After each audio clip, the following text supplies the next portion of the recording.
Hello, I'm JD and this is my analysis of the television series Game of Thrones. Game of Thrones is based off the novels A Song of Ice and Fire written by George R.R. Martin. It is set in the medieval times in the mythical continents of Westeros, which I will elaborate on later.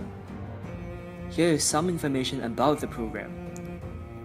The objective of the program is to entertain and cater to people who are interested in television series set in medieval times, as well as for those who are interested in adventure, politics, and romance. Moving on to the aims of the show, Game of Thrones aims to adapt the story from the novels A Song of Ice and Fire written by George R.R. Martin and turn it into a successful television series without compromising the plot and depth of the characters.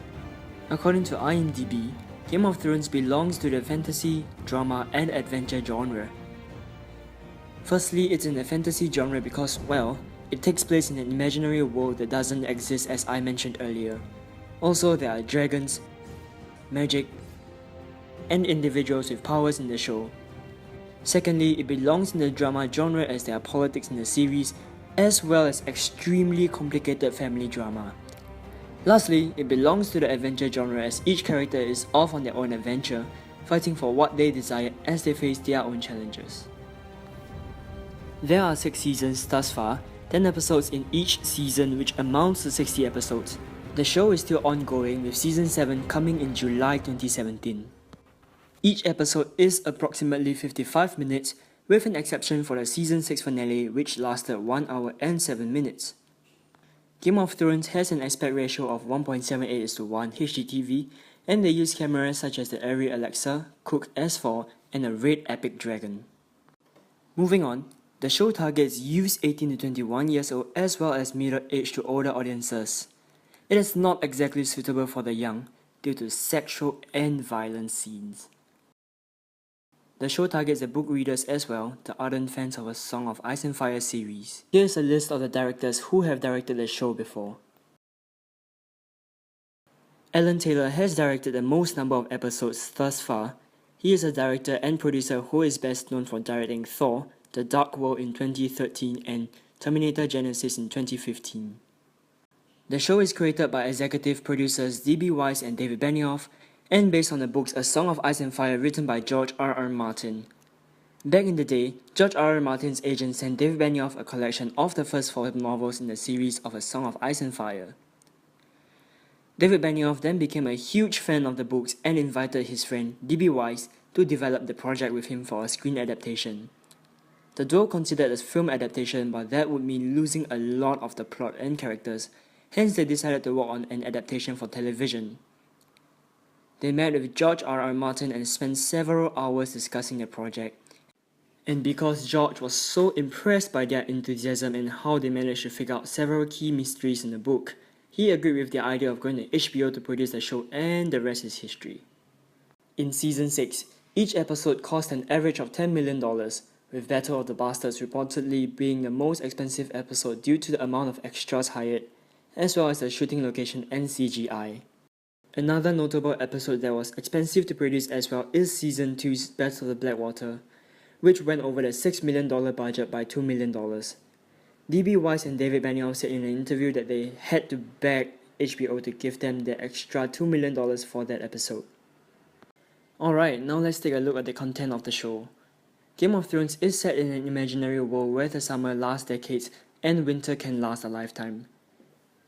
It stretches from the south, where the last remaining descendants of the Targaryens, a forgotten family who used to rule the 7 kingdoms, now reside, a prince and princess who wish to return to their homeland across the Narrow Sea and rule the 7 kingdoms. Across the Narrow Sea, there is political unrest within the 7 kingdoms, and in the capital known as King's Landing, the Lannisters, the wealthiest bunch in Westeros, are plotting to overthrow King Robert Baratheon and seize the Iron Throne for themselves. The hand of the king dies under mysterious circumstances, and that brings the king to the north, Winterfell, where he recruits his childhood friend Eddard Stark, head of the Stark family and warden of the north, to be the new hand of the king. Further north, an ancient order known as Night's Watch live at the wall, an 800-foot wall that lies between the living and the dead, or not-so-dead zombie-like creatures known as White Walkers. Subsequent events caused a war to break out within the 7 kingdoms, and beyond the wall an ancient evil begins to stir. Since the show is set in the medieval age, the costumes and location is crucial to set the scene. Game of Thrones have been shot in some of the most beautiful countries and exotic places in Spain, Northern Ireland, Scotland, Morocco, Iceland, Croatia, and Malta. The costume details are extremely intricate, from everything like how the color represents the mood to the details on the armor, which are handmade. As a matter of fact, they are so brilliantly done that costume designer Michelle Clapton has been nominated for an Emmy every year since the show has been on air, and she has won twice. Typically, the show will go over an average of 4 to 5 storylines during one episode. But there are exceptions such as Battle of the Bastards, which only had 2 storylines, and the season 6 finale which covered all the storylines, which resulted in the episode being 17 minutes longer than usual.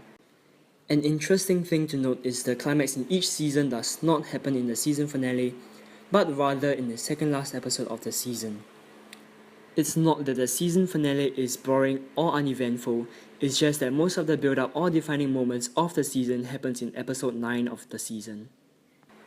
This is unusual as traditional shows tend to place the season's climax in the final episode. This would work well with a smaller cast and lesser storylines. But a show like Game of Thrones with such a huge cast and number of storylines, wrapping the final business in a single episode might be too rushed, with lots of untied loose ends. This probably led to an unusual decision by the showmakers to use the second last episode as a season climax, and the finale to answer all the unanswered questions. Now let's take a look at this clip from the show. Your reign is over. My reign has just begun.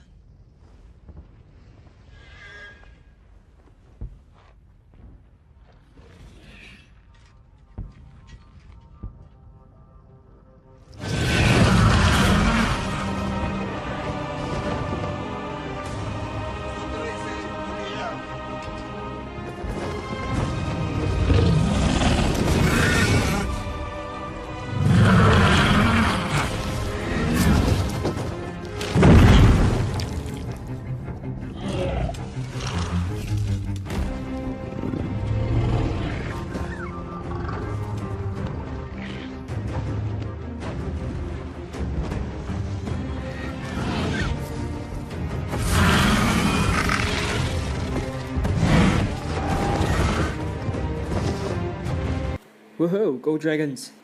This scene is meant to display Dany's power, and this was done using a few techniques. At the start of the clip, when her enemy said that your reign is over, there is a blurry silhouette of a creature in the background that resembles a dragon, which is a subtle hint that Dany's dragon is going to appear. Following that, Dany calmly says, My reign has just begun. and there is a distinct cry from an animal. The enemy turns around and an extreme close-up shot was used to portray his confusion. There was a moment of silence, and a wide shot showed the enemy troops moving around uneasily, followed by a medium close-up shot of Dany looking slightly smug with an eyebrow raised, as if she already knew how the situation would play out. Dany's dragon, Drogon, then swoops in, and there were fast cuts between the reactions of the enemies and Drogon flying.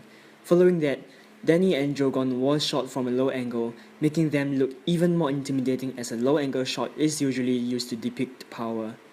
A long shot was then used to establish the size of Drogon and the number of enemies in the distance as Drogon flies off. The music used in the scene is Rain, composed by Ramin Djawadi. Similar badass music is often used when it comes to Dany's scenes, as the music portrays her in a powerful light, and viewers associate the music with Daenerys. The sound effects used were effective as well. Drogon's cries followed by a moment of silence right before it appeared kept viewers in suspense and it made them anticipate Drogon's appearance.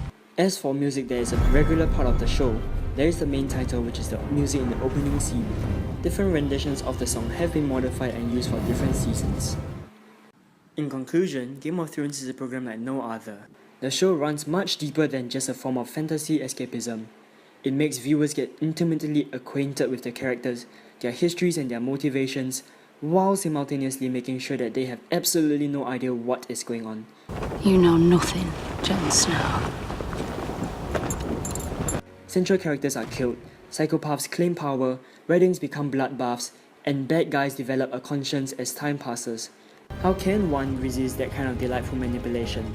This has been JD, thank you for watching my analysis of Game of Thrones.